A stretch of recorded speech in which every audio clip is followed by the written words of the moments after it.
The clock struck midnight, and the house, draped in quiet shadows, seemed at rest. Yet through the silence the mother's ears caught the faint hum of voices, muffled whispers, slicing the stillness of night. She held her breath, straining to listen, and what she heard chilled her more than the cold air drifting through the hallway. Her own children gathered behind closed doors, speaking not of love or gratitude, but of her fortune, her will, her wealth, plotting with hushed urgency as though she were already gone. For a fleeting moment her heart raced, pounding with the weight of betrayal that no parent should ever know. And then, almost unnervingly, her lips curved into a faint, knowing smile. They thought they were outsmarting her, weaving schemes in. The dark, little did they realize the game had begun long before this night, and she was already several steps ahead. Once her nights had been filled with laughter, not whispers. She remembered small hands tugging at her sorry, pleading for just one more story before bed. Her children's eyes had once been wide with wonder as she spun tales of kings and forests, dragons and angels, always ending with a gentle kiss on their foreheads. Back then her voice was their comfort, her presence their safe harbor. She could still see their tiny faces smeared with chocolate, hear their giggles chasing one another through the yard. They had clung to her hands on the way to school, gripping tightly as though letting go meant losing the world.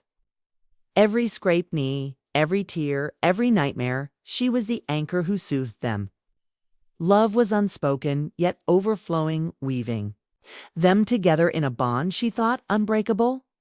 But time, she realized, has a cruel way of twisting innocence. The same voices that once cried, "Mama, don't leave now," carried a different tone. Behind closed doors, their whispers were no longer of dreams or stories, but of inheritance, property, bank accounts. Their words, once filled with trust, now dripped with calculation.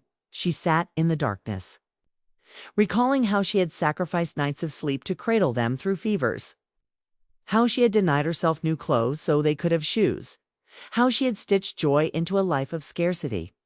And now the echoes of those old moments clashed against the greed she overheard. Her heart ached, but not with weakness. It ached with the weight of knowing love could sour into entitlement, that the same children she once shielded from storms now plotted to strip her of dignity. And yet, amid the ache, a quiet strength rose. Because, unlike them, she had not forgotten. She remembered every promise she made to herself to never be powerless, to never let her life's work become a prize to be fought over. The echoes of love were bittersweet now, but they fueled her resolve. For children wanted to play with shadows of greed. She would remind them who taught them light. It hadn't happened all at once. The change crept in like a draft through a half-open window, unnoticed at first, until the chill became impossible to ignore. She could still recall the first time her birthday slipped past unacknowledged. No cake, no hurriedly drawn card, not even a phone call. At the time she excused it. They must be busy. But excuses began stacking higher than the candles that never got lit. Slowly, the warmth of shared moments turned into polite obligation, their visits growing shorter, their eyes more often fixed on their phones than on her face. Their tones, too, carried a new sharpness. Where once they had sought her advice, now they dismissed her with practiced impatience. "You don't understand how things work anymore," they would say, waving away her words as though her decades of experience held no value. Each remark was small on its own, but together they chipped at the walls of respect that had once defined their home. Arguments over money began to color conversations. What had once been laughter at the dinner table became debates about expenses, property values, and investments. She noticed how their eyes lingered on her jewelry, how their questions about her savings were cloaked in false concern. The gratitude of childhood gave way to a sense of entitlement, as though her sacrifices were not gifts, but debts owed. She bore it silently, her smile masking the sting. But deep inside she recognized the storm gathering. The children who once celebrated her presence now seemed to calculate her absence. Their subtle jabs, their forgotten kindnesses, their eagerness to prioritize wealth over warmth. It was all building toward something inevitable. And so, each overlooked birthday, each dismissive word, each greedy glance became a thread woven into a darker tapestry. She could feel it tightening around her, foreshadowing the midnight betrayal that was yet to come. But unlike them, she was watching closely. While they forgot, she remembered. While they plotted, she prepared. Her story was never one of ease. Behind every warm meal and every neatly folded shirt lay years of exhaustion she rarely spoke about. When her husband passed too soon, the house fell silent in ways she could not afford to. Bills still arrived. Children still needed clothes, and the world offered no mercy. She learned quickly that grief had no place when survival demanded her strength. She took on extra shifts, sometimes 2 jobs at once, walking home in the dark with aching feet and hands raw from labor. Her children never saw the blistered palms that gripped grocery bags or the nights she skipped meals so they could eat more. She never told them that she pawned her jewelry once to pay for school books, or that she wept alone after stitching old coats so they would not feel the bite of winter. The fortune they now coveted was not born of luck. It was carved out of scarcity. One decision at a time, built on nights where she chose discipline over despair. Each coin saved was a fragment of herself, her hunger, her sleeplessness, her body pushed beyond its limits. Money to her was never just numbers in an account. It was the crystallization of sacrifice, the proof that she had endured for them, yet she never spoke of it. Silence became her companion, not from weakness, but from choice.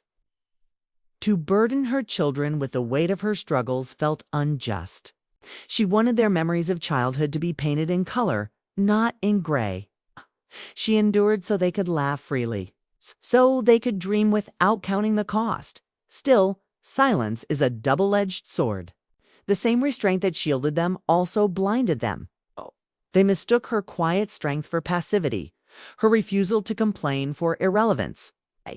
They did not realize that her stillness was not emptiness, but the reservoir of a woman who had already given more than most could bear.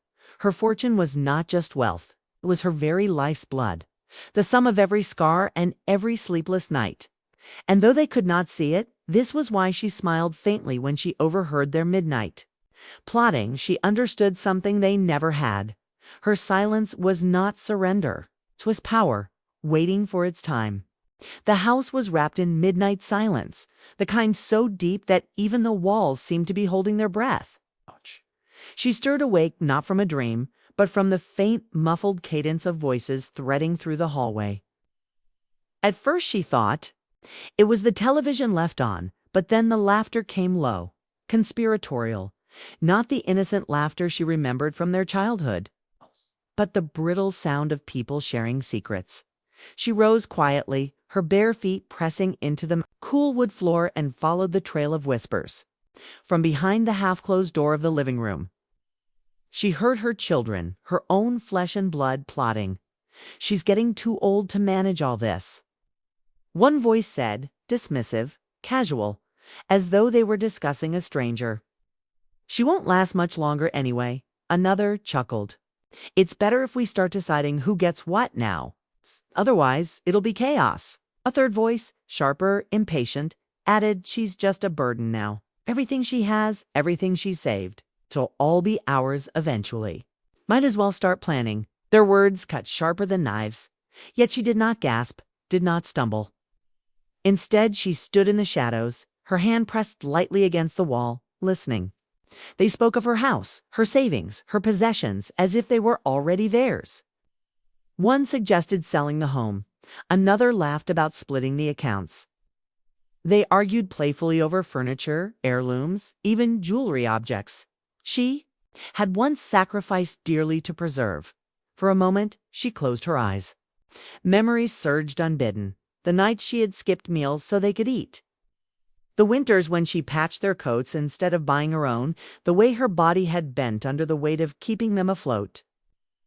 And now, in the dark of midnight, they stripped her humanity away, reducing her to nothing more than assets to be divided. Yet strangely, she did not cry. Her chest tightened, yes, but her eyes stayed dry. And slowly a faint smile touched her lips. To them, her silence meant fragility, a weakness easily dismissed, but she knew differently. Silence had always been her greatest weapon, the cloak. That shielded her strength from the unworthy, as they continued mocking her age, belittling her relevance. She listened with a calm that unnerved even herself. Every cruel word only deepened her resolve. They believed her powerless, unaware that she had already prepared for this moment long before their whispers filled the night. When she finally turned back toward her room, her steps were steady, her heartbeat measured. The betrayal was deep. Yes, but it did not crush her. Instead, it revealed itself for what it truly was, proof of who they had become, and confirmation that her faint smile held more truth than they could ever comprehend. She returned to bed without a word. The echoes of their voices still curling through the darkness. But instead of despair, she carried with her a certainty that transformed her silence into power. They thought they were plotting her downfall. What they did not know was that the game had already been decided, and she alone held the winning hand. Morning came with sunlight streaming through the curtains, but it did little to warm the chill left by the night's betrayal. The house looked the same, the polished wood, the tidy table, the roses in their vases, but the air was heavier, carrying an invisible weight. She moved through her routines as always, preparing tea, setting cups in place, her movements calm, deliberate. Yet beneath that quiet rhythm, something had shifted. Her children came down late, their voices buoyant, almost smug. They greeted her casually, as if the venom spilled hours before had vanished into thin air. But in the way they looked at her, dismissive, certain of ownership, she felt the echoes of their midnight whispers. They laughed about errands, about future plans, about investments, speaking as though her presence were merely an obstacle soon to be removed. By midday, the gossip had already begun to ripple through the community. Neighbors who passed her gate lingered with sidelong glances, their hushed tones carrying judgment dressed as sympathy. "Did you hear? They say her children are already fighting over her fortune," one woman murmured at the marketplace. Another sighed, "What a tragedy to give your life to your children, only to become a burden when age sets in." There! Words carried like dry leaves on the wind reached her ears. Some pitied her, painting her as frail, forgotten. Others mocked softly, shaking their heads as if her fate were inevitable. Relatives arrived that afternoon under the guise of a visit. Their smiles were tight, their eyes curious, scanning the house as if appraising what might one day be theirs. A cousin leaned close, whispering with false compassion, "You should rest more. You've done enough." But beneath the words, she heard the same unspoken truth. They saw her as finished, a relic, waiting to be replaced. Her children, emboldened, carried themselves with an air of entitlement.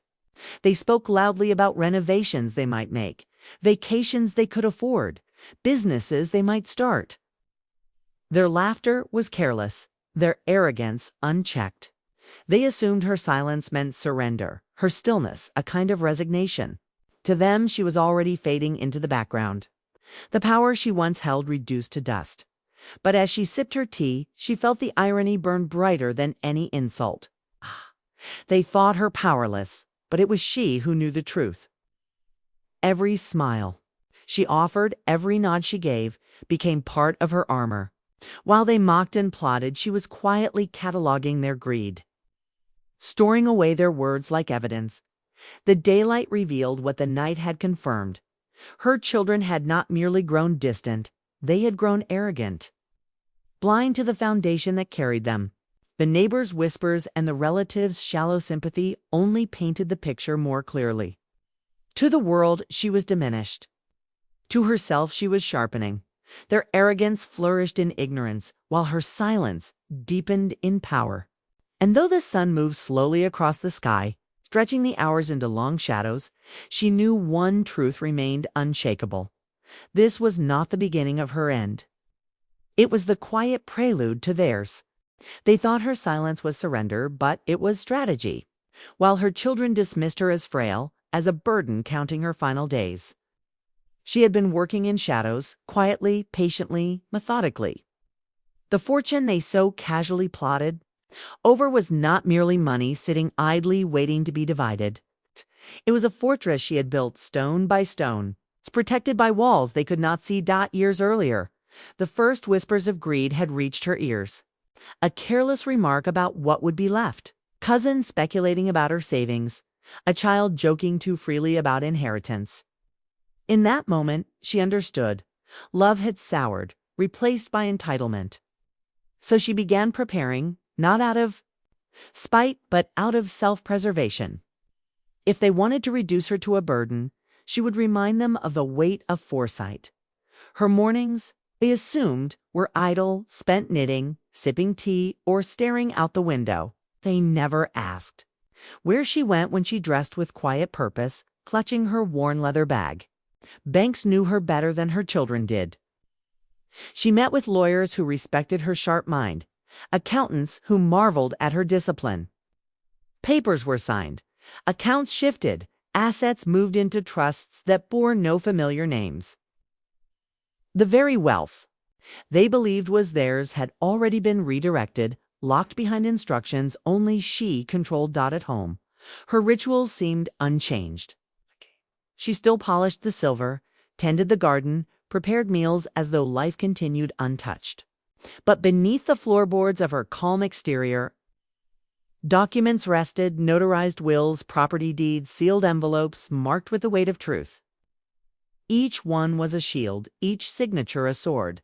Her children, blinded by arrogance, mocked her supposed uselessness. "She doesn't even understand half the things we talk about," they laughed. She let them believe it, never correcting, never revealing the sharpness of her mind. They thought she was drifting into irrelevance. In truth, she was 10 steps ahead. Every insult fueled her determination. Every careless slight became another reason to tighten the knots of her plan. Suspense swelled in her silence. They thought they had stripped her power. But she was the one holding the strings. By the time the gossip spread through neighbors, by the time relatives looked at her house with greedy eyes, her work was already complete. She had woven her future into a web so tight that no arrogant hand could unravel it, and so she smiled faintly at their plotting, not in defeat, but in anticipation. The storm they expected to claim her would instead consume them. For in her silence she had prepared the sharpest revelation, one that would not just protect her dignity, but redefine their entire future. The living room was still, yet heavy with unspoken tension. Her children sat sprawled in the armchairs, their faces marked by the smug certainty that everything within these walls, the house, the heirlooms, the wealth, was already theirs by right. Their laughter was sharp, dismissive, the echoes of the midnight plotting still clinging to the air. But she sat differently, poised, deliberate, a faint smile curving her lips as though she were privy to a secret they could not imagine. Then she rose, slowly but with a steadiness that silenced the room. In her hands rested a neat folder, worn at the edges but thick with the weight of authority. Their laughter faltered. She placed the folder on the table and opened it with a grace that belonged not to a frail woman, but to a sovereign queen, unveiling her decree. "These," she said softly, "are the truths you never cared to ask about." The first page bore the sharp ink of her will, not the old one they assumed still lingered somewhere in a drawer, but one revised, notarized, and sealed beyond contest. The room stiffened as she began to read. Names they expected to hear, those who had mocked, heard those who had schemed, were absent. In their place stood others, a distant niece who had cared for her during illness, a neighbor who had treated her with kindness, charities she believed in. Loyalty had been remembered. Greed had been erased. Murmurs broke into outrage. "This must be a mistake," one child protested, face red with disbelief. Another slammed a fist against the table, demanding answers. She remained calm, each interruption only underscoring the desperation behind their arrogance. Next came property deeds. Land they assumed would one day be theirs was already transferred, secured under trusts with conditions they could never meet. Accounts they believed were waiting had already been redirected. Every page was a revelation, every signature a strike against entitlement. The air thickened with panic. They realized, all at once, that the fortune they had plotted over at midnight had slipped like sand through their fingers. What they thought was guaranteed was gone, not through cruelty, but through her foresight. One child, the one who had been silent at the table, the one who had once brought her tea without being asked, sat quietly, eyes glistening with both shame and relief. And when his name was revealed as one of the few remembered, the room fractured. Outrage turned to jealousy, jealousy to bitter silence.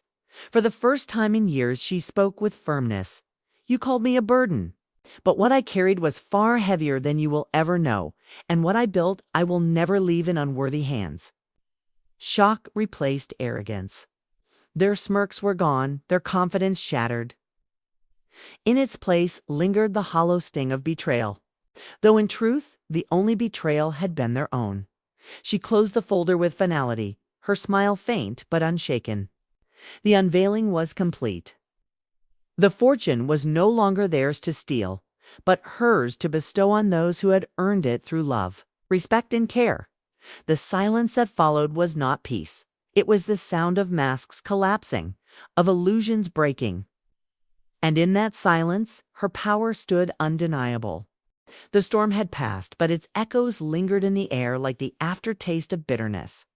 Her children sat in scattered silence, their faces pale, their bodies slumped under the weight of what had been unveiled. The arrogance that once radiated from them had dissolved into something raw, shame, confusion, and, for some, a smoldering anger. The eldest son, who had spoken loudest at midnight, was the first to break. His voice cracked as he muttered, "We didn't mean," but the words shriveled before they reached her.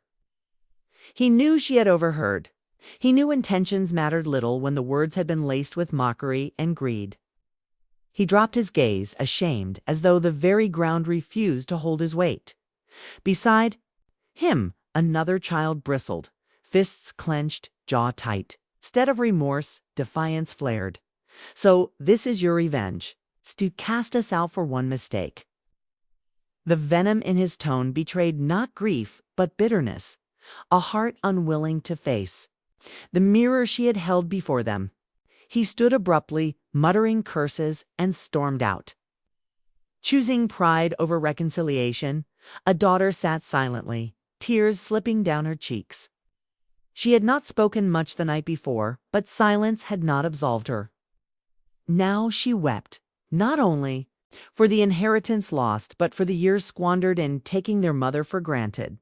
Tentatively, she reached for her hand, whispering, "I forgot who you were. Forgive me." The mother's fingers closed gently around hers, not in full absolution, but in quiet acknowledgement of a bridge not yet burned. As the reckoning unfolded, she watched each of them, her gaze calm, steady, almost sorrowful. They thought this was about wealth, about fortunes signed away. But she knew the truth ran deeper. The inheritance had only been the mirror that revealed their hearts, some hardened by greed, others softened by shame. When the house emptied, when the arguments faded into distant echoes, she sat alone by the window, reflecting. The years replayed before her eyes, the nights of sacrifice, the mornings of toil. The countless moments she had chosen them over herself. She had poured her life into theirs, not so they could inherit her fortune, but so they could inherit her strength, her values, her dignity. Yet they had called her a burden. Those words cut deeper than the plotting, because they revealed how little they saw of the woman who had carried them. But now, as she breathed in the quiet of her decision, she realized her worth had never rested in their recognition. Her self-worth was not defined by their greed, nor by the fortune she held. It was etched into her resilience, her foresight, her ability to stand unbroken even when the closest ones turned away. Some children might reconcile, others might walk away forever. But either way, she remained whole. Her dignity was intact, her legacy secure, not in the wealth she distributed, but in the lesson she had carved into their lives. And in that reflection, she smiled. Not a smile of triumph, but of peace. 4. The reckoning was not just theirs, it was hers too. A final acknowledgement that her life's worth was never theirs to measure. The memory of that midnight lingered like a haunting refrain, the hushed whispers, the greedy laughter, the careless way they carved up her life as if she were already gone. Those words could have shattered her, could have reduced her to a frail figure bowed by betrayal. But they hadn't. Instead, she had smiled. That smile was not born of denial or weakness. It was the quiet assurance of someone who already knew how the story would end. When they plotted in the shadows, she had already signed the light of truth. When they claimed her fortune as their own, she had already ensured it was never theirs to take. Their midnight schemes were a theater of arrogance played out before an audience of one, and she alone held the script as she looked back. She understood the deeper irony. They thought her powerless, a burden clinging to relevance. Yet it was their greed that had exposed their emptiness and her foresight that secured her dignity. In the end, she had not just signed away money or property. She had signed away their illusions, their entitlement, their false sense of control. The family would never be the same. Some would reconcile, humbled by shame and grateful for the chance to rebuild. Others would remain bitter, forever blaming her for the consequences of their own greed. But her peace did not rest in their choices. It rested in the knowledge that she had faced betrayal with patience, endured cruelty with grace, and emerged stronger. The moral was clear.